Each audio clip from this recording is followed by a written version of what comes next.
2,000 years, there's been one name that just whispers of mystery of a lost golden age and, well, a pretty catastrophic ending: Atlantis. But was it a real historical place, or is it just one of the most powerful stories ever told? That's exactly what we're going to dive into. And that's the big question, isn't it? The one that's kept explorers, historians, and dreamers up at night for centuries. It's the puzzle at the very heart of this whole thing. So, where did this absolutely epic story even come from? Well, to get to the source, we've got to go way, way back, all the way to ancient Greece. Believe it or not, this entire massive legend, everything we think we know about Atlantis, it all comes down to one guy, the philosopher Plato. He's the first and really the only original source for this incredible lost civilization.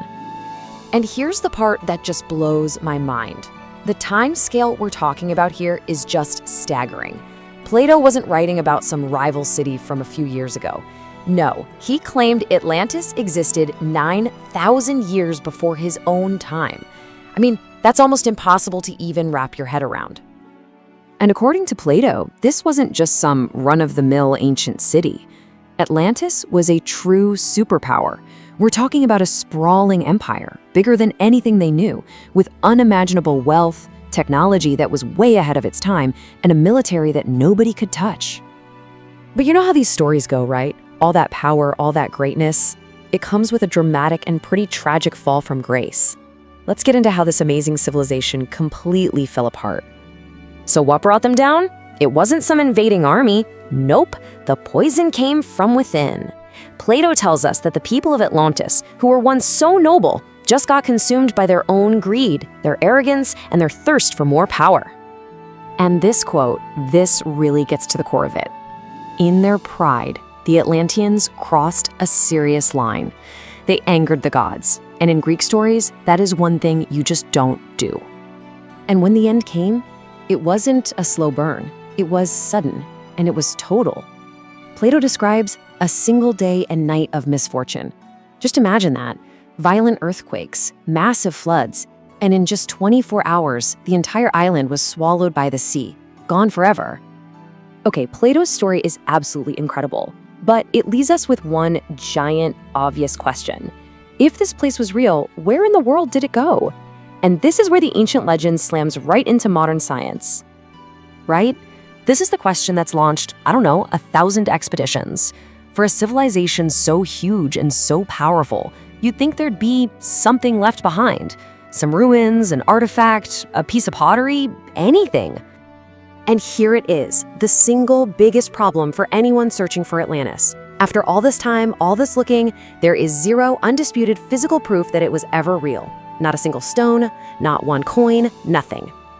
But a little thing like no proof has never stopped a good theory. The two top contenders are pretty compelling.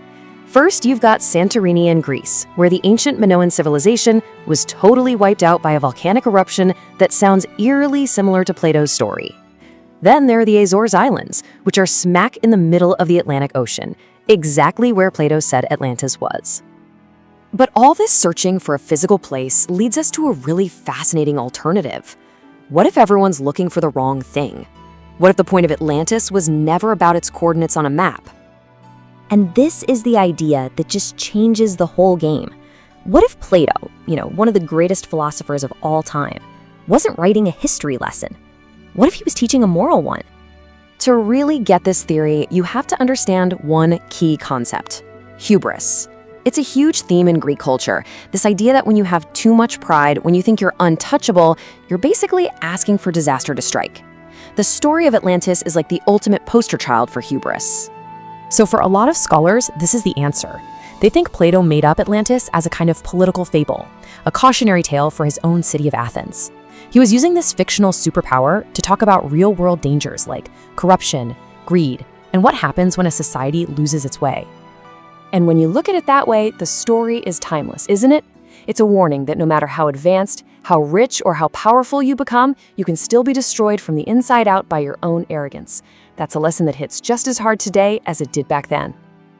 But here's the thing. Whether it was a real place sunk beneath the waves or just a brilliant metaphor, one thing is absolutely certain. The story of Atlantis has a grip on our imagination like almost nothing else. I mean, just stop and think about that. A pretty short story tucked away in 2 of Plato's books has sparked thousands of years of art, adventure, and debate. Its power has gone so far beyond the original words on the page. And you see it everywhere today. From huge Disney movies to video games to countless books and TV shows, we just can't stop telling the story of Atlantis. It's become this powerful symbol for any lost world, for a paradise that's just out of reach. So, at the end of the day, we're left with that fundamental choice. Are we looking for a physical place of sunken ruins and lost treasure, or are we trying to understand a timeless warning about power and pride? The search is definitely not over, whether it's in the deep ocean or in the pages of philosophy. But I want to know what you think. Was it real? Could it still be out there, waiting to be discovered? Drop your best theory in the comments below.